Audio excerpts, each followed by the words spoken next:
My name is Carrie Percy. I'm the Kaiser University Social Media Director and Alumni Association Director. Let's talk about taking pictures with your cell phone. I'd love to help you out to take better pictures and video with your cell phone. Let's get started. So first, let's talk about the capabilities of your cell phone. Now, I have an iPhone and it's an iPhone 6. So if you have something a little bit different, you should still be able to follow along and be able to figure out the ins and outs. So this is iPhone 6 and we're gonna go to settings. And you can see all your settings here.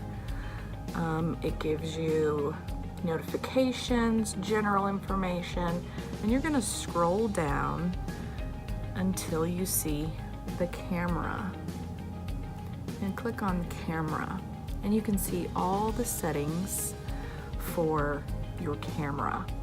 So this one has the ability to use different types of video and to be able to record in slow motion. And then there's another setting that says formats. You can look at those. High efficiency, most compatible. I would go with most compatible. Check that one.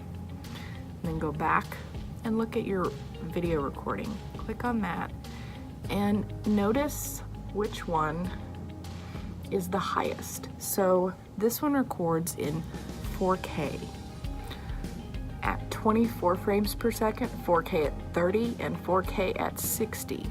High efficiency.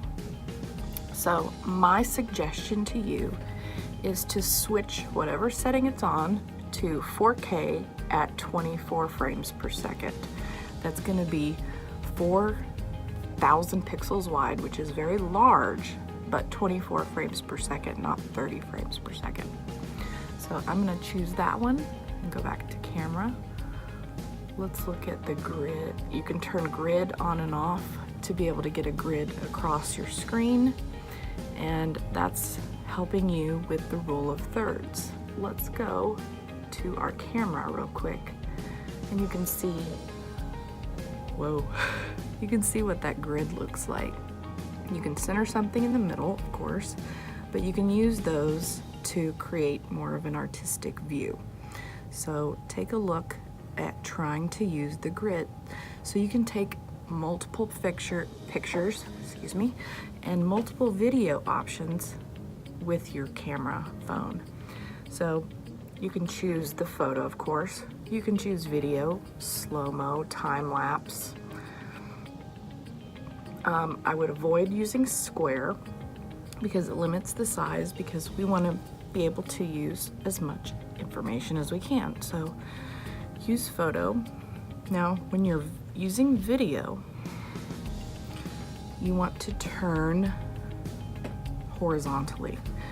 And the reason for that is when we go to YouTube or Facebook or Instagram or whatever have you. Now this is for mainly YouTube and Facebook and some Instagram videos. So you'll want to use it horizontally for that. Now if you're specifically making something for Instagram stories, turn it vertically. Another thing that can greatly help you take better photos is to think about lighting. Now, most classrooms don't have the best lighting. Let's all admit it. That fluorescent light kind of sucks. It's great for what you're doing in the classroom, just not great for taking photos of what you're doing in the classroom. And what you guys are doing in the classroom is amazing. We want to see more of that. You probably have a window in your classroom. Utilize that if you can. Open the blinds. I'm sitting directly about 12 inches from my window. So you can see that it's giving me great light, and I'm trying to show you. That's the outside. That's what it looks like outside. It's a beautiful day. So utilize the natural light that's coming into your classroom as much as you can. If you're taking photos, have the subject face the window like I'm doing right now. You can see it reflected in my glasses. That can kind of be a problem sometimes. All you gotta do is adjust your glasses a little bit. Lighting plays a big part in how your photo comes out. A big part. So pay close attention to the lighting environment around you and work with the most natural lighting that you can get. I suggest you practice. Take more pictures than you think you need to take, and you'll have better results. I promise.